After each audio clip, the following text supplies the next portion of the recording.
So I chose to edit slides from a student who did a presentation about Germany.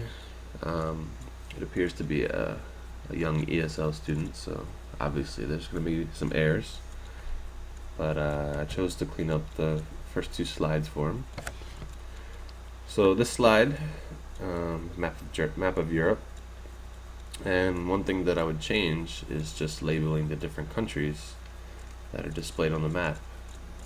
You can obviously see Germany is here, but it'd be nice to have France, Belgium, Netherlands, Italy, and some other countries labeled so you knew exactly where it was at.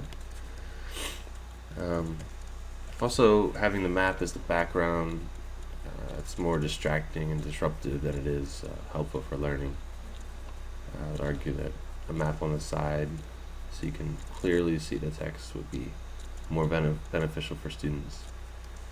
Another thing, as Germany is the biggest exporter nation worldwide, this isn't really accurate.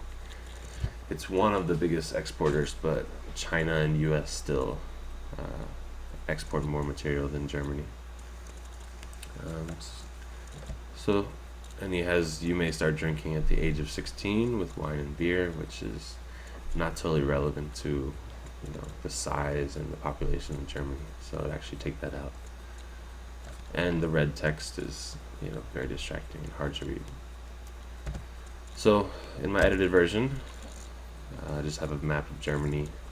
I wanted to keep, you can see it's in Western Europe because you have the countries around it, Poland, Czech, Austria, and the sizes I just used the same ones. And instead of the largest exporter, I changed it to one of the largest exporters in the world to make the information factual.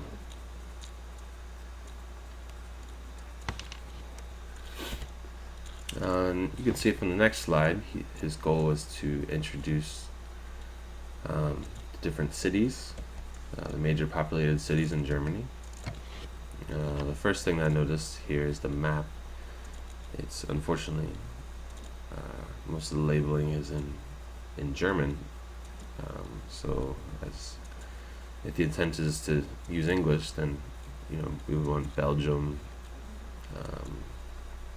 and France, so we could English user could clearly understand what was going on. Another one is just the distraction of the German flag here. Interferes with learners' attempts to make sense of the material. It doesn't really help out at all.